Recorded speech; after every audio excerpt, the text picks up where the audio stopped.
മഞ്ജു നമുക്ക് തേനെടുക്കാൻ പോവാ. നമുക്ക് ഈ വർഷത്തെ തേൻ എങ്ങനെയുണ്ട് നോക്കാം. ഞാൻ മെഷീനിലെ ഞാൻ നേരത്തെ കൊണ്ടുവച്ചിട്ടുണ്ട്. വാ നമുക്ക് പോയി നോക്കാലോ. ഈ വർഷത്തെ തേനെടുക്കാനുണ്ട്. നമുക്ക് ആ തേനെടുക്കുന്ന എന്ത് തേൻ എന്തുണ്ട് എന്നല്ല നോക്കാലോ. വാ.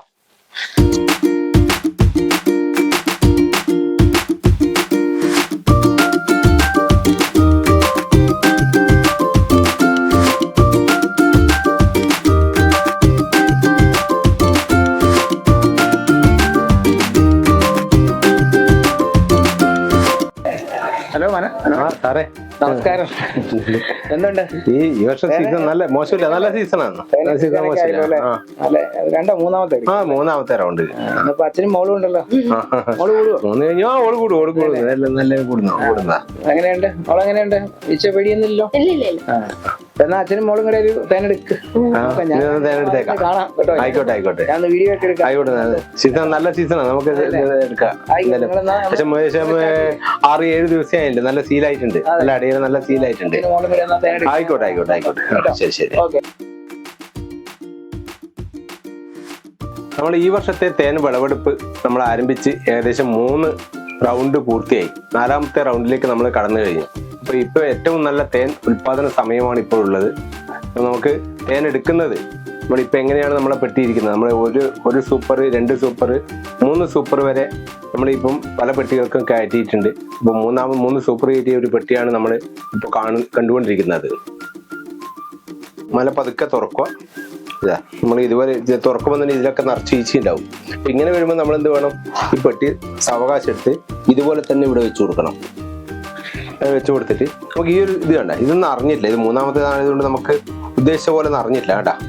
കുറച്ചുകൂടി സീലാവാനുണ്ട്. നമുക്ക് അതുകൊണ്ട് ഈ ഒരു തട്ട് നമുക്ക് അടുത്ത ആഴ്ച തേനെടുക്കാം. അപ്പൊ നമ്മൾ തേനെടുക്കുന്ന സമയത്ത് നമ്മൾ ഈച്ചയൊക്കെ പുറത്തൊക്കെ ഇരിക്കുന്നുണ്ട്. അപ്പൊ നമ്മൾ അതിന് ചെറുതായിട്ടൊന്ന് ഒതുക്കിയാൽ ഒരു ഈച്ച കുത്താതിരിക്കാനും ഒക്കെ നല്ലതാണ്. പെട്ടെന്ന് ഈച്ച ഒന്ന് അടയെന്ന് ഒഴിഞ്ഞു കിട്ടാനൊക്കെ ചെറുതായി സ്മോക്ക് ചെയ്യുന്നത് നല്ലതായിരിക്കും. അപ്പൊ അതിന് നമുക്കൊന്ന് സ്മോക്ക് ചെയ്യാം.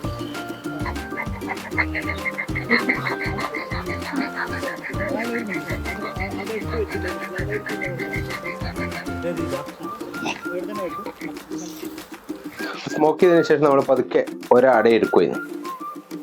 അത് നമ്മളിപ്പോ 3 തട്ടുള്ള പെട്ടിയാണ് നമ്മൾ കണ്ടതല്ലേ. 3 തട്ടിൽ നമ്മൾ 3ാമത്തെ തട്ടെടുത്ത് താഴെ വെച്ചു. ഇപ്പൊ 2ാമത്തെ തട്ടിലെ തേനും നമ്മൾ എല്ലെടുത്ത് ഫ്രെയിമൊക്കെ എടുത്ത് താഴെ വെച്ചിട്ടുണ്ട്. ഇനി നമുക്ക് ഇതെടുത്ത് താഴെ അടുത്ത 1ാമത്തെ തട്ട്, പെട്ടിയുടെ 1ാമത്തെ തട്ടാണ് ഇത്. 1ാമത്തെ തട്ടിലെ തേൻ എന്തുണ്ട് നമുക്ക് നോക്കാം.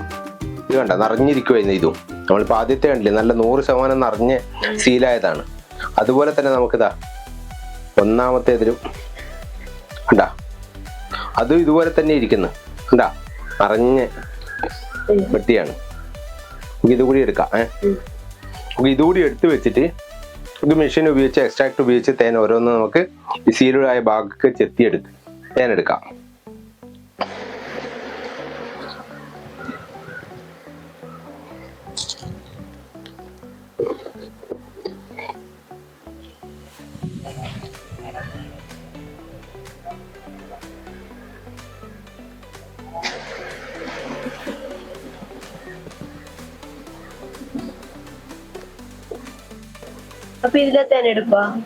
ഇത് നമ്മളിപ്പം 2 ഹണി ചേമ്പറാണ് നമ്മൾ എടുത്തത്. 2 ഇത് ബ്രൂഡ് ചേമ്പറാണ്.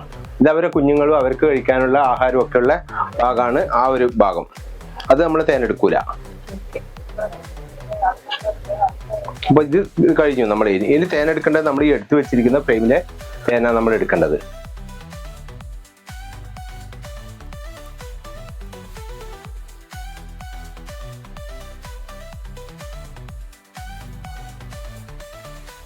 നമ്മൾ തേൻ എടുക്കുമ്പോൾ നമ്മളിപ്പോ ഇതുപോലെ വെച്ചാൽ തേൻ ഇറങ്ങൂലല്ലോ, തേൻ നമുക്ക് വീഴൂല. അതുകൊണ്ട് നമ്മൾ ഈ സീലായ ഭാഗം വളരെ നൈസായിട്ട് ചെത്തിയെടുക്കണം. ഉണ്ടോ?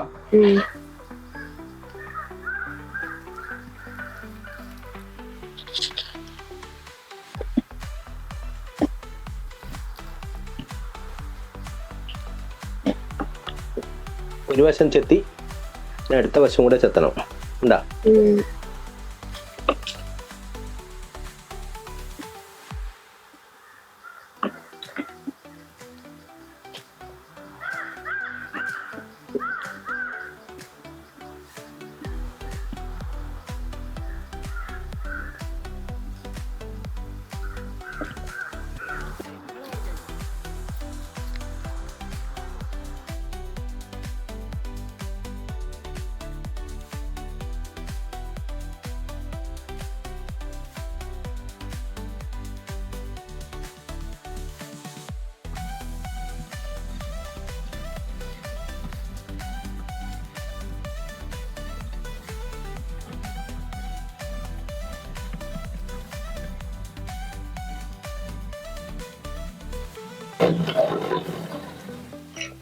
നമ്മള് കണ്ട 4 അട ഫുൾ കാലിയായി കണ്ട 2 അട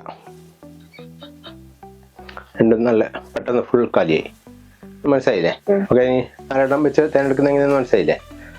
നമ്മൾ ഈ തേനെടുത്ത് കഴിഞ്ഞില്ലേ, ഇനി നമുക്ക് ഈ അട കാലിയായി അടയില്ലേ, ഇത് നമുക്ക് അതുപോലെ തിരിച്ച് പെട്ടീനെ തന്നെ മുടക്കാം. നമുക്ക് ഒരാഴ്ച കഴിയുമ്പോൾ വീണ്ടും നമുക്ക് തേനെടുക്കണ്ടെങ്കിൽ ഇതിനെ തന്നെയാണ് തേൻ വെച്ച് നടക്കുക. നമുക്കൊന്ന് തിരിച്ച് പെട്ടീനെ തന്നെ കൊണ്ടുവെക്കാം.